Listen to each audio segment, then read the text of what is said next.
శివాయ బ్రహ్మణే నమ. వీరబ్రహ్మేంద్ర స్వామినే నమో నమ. జై వీరబ్రహ్మ, జై గోవిందమాంబ జై. 2026వ సంవత్సరం మిథున రాశి వారి యొక్క రాశిఫలం.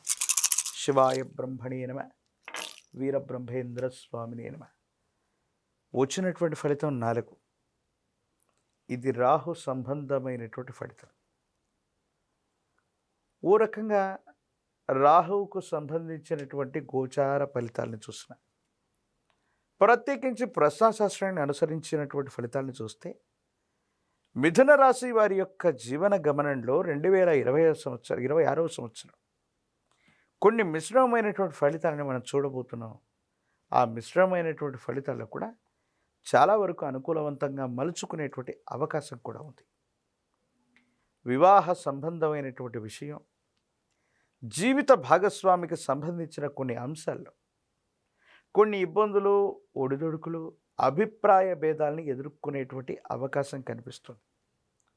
ఏది ఏమైనప్పటికీ కూడా దైనందిన జీవితంలో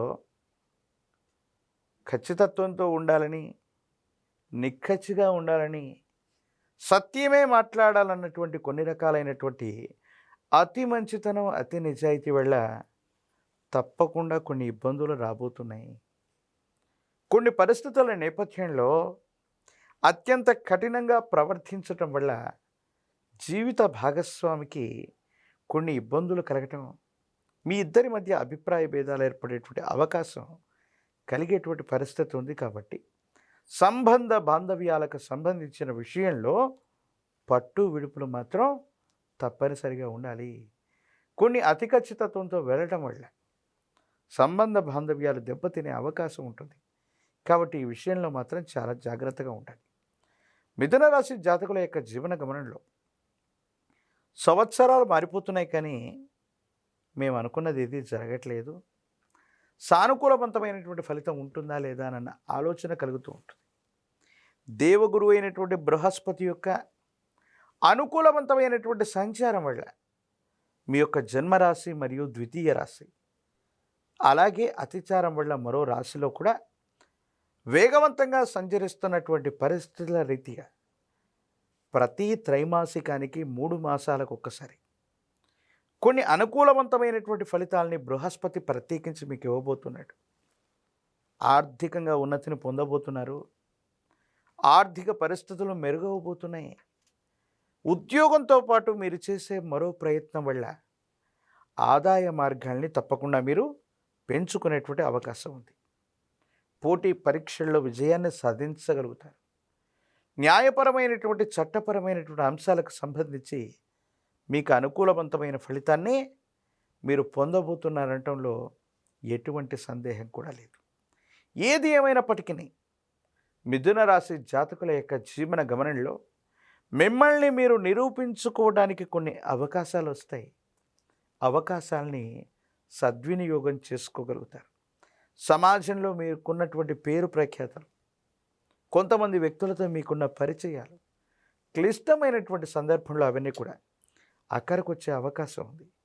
రియల్ ఎస్టేట్ రంగానికి సంబంధించింది అవ్వచ్చు, భూములకు సంబంధించిన క్రయ విక్రయాల వల్ల ఆర్థికంగా మీ యొక్క ఆస్తులు, వాటి యొక్క విలువ పెరగటం వల్ల సంపన్నులయ్యే అవకాశం కూడా ఉంది.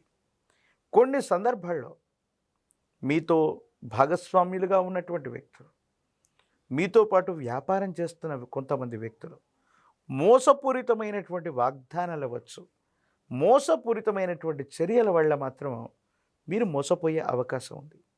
నకిలీ పత్రాలు అవ్వచ్చు, లేదా ముఖ్యమైనటువంటి డాక్యుమెంట్స్ను పోగొట్టుకోవటం అవ్వచ్చు, ముఖ్యమైనటువంటి పాస్వర్డ్స్ను పోగొట్టుకోవటం, లేదా వాటిని గుర్తించుకోలేకపోవటం అవ్వచ్చు, సైబర్ క్రైమ్ వల్ల నష్టపోవటం అవ్వచ్చు, ముఖ్యమైనటువంటి తాళం చెవులు అవ్వచ్చు, కార్యాలయానికి సంబంధించినవి అవ్వచ్చు, వివిధ లాకర్లకు సంబంధించినటువంటి ముఖ్యమైనటువంటి వస్తువుల్ని పోగొట్టుకునే అవకాశం ఉంది. కాబట్టి తస్మాత్ జాగ్రత్తగా ఉండటం చెప్పదగినటువంటి సూచన.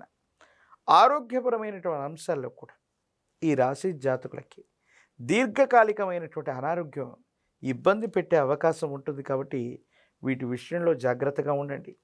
రాజకీయపరమైనటువంటి రంగంలో ఉన్నటువంటి వాళ్ళకి తప్పనిసరిగా పదవీ ప్రాప్తి, ఎన్నికల్లో పోటీ చేయాలనుకున్న వాళ్ళకి ఇది చాలా అనుకూలవంతమైనటువంటి సమయం.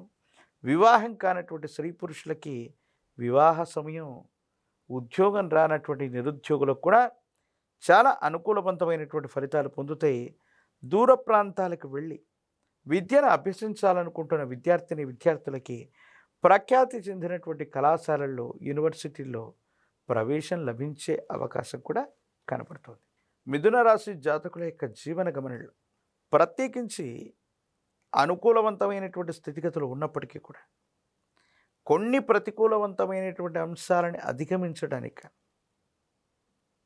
మహాకాలభైరవ వృక్షను మెళ్ళో ధరించడంతో పాటుగా విశేషించి అమ్మవారి యొక్క అనుగ్రహం లేదా కుబేర లక్ష్మీ తైలంతో అనునిత్యం దీపారాధన చేయటం, తెల్ల జిల్లేడు ఒత్తులతో మహాగణపతిని పూజించటం, ఇటువంటి తాంత్రిక సంబంధమైనటువంటి విధి విధానాల వల్ల కఠినమైనటువంటి అంశాలను కూడా సత్వరంగా సానుకూలవంతమైనటువంటి అంశాలుగా మార్చుకోగలిగినటువంటి పరిస్థితులు గోచరిస్తున్నాయి. అనుకూలవంతమైనటువంటి బృహస్పతి యొక్క సంచారం ఉంది. ఇంకా అమ్మవారి స్వరూపమైనటువంటి అంటే రాహు ఇతర గ్రహాలకు సంబంధించిన అనుకూలత కావాలి కాబట్టి దుర్గా అమ్మవారిని స్మరించడం లేదా గ్రామదేవతా స్వరూపంగా భావన చేసేటువంటి మీ గ్రామంలో ఉన్నటువంటి ఎళ్ళమ్మ, పెద్దమ్మ, పోలేరమ్మ, అంకాలమ్మ, నూకాలమ్మ ఇలాంటి గ్రామదేవతా స్వరూపాల్ని ఆరాధన చేసి 108 నిమ్మ ఫలాల మాలని అమ్మవారికి అందజేసి పాల పొంగలిని నివేదించటం వల్ల మిథున రాశి జాతకుల యొక్క జీవన గమనంలో అత్యంత అనుకూలవంతమైనటువంటి ఫలితాలని తప్పకుండా పొందేటువంటి అవకాశం కనపడుతుంది.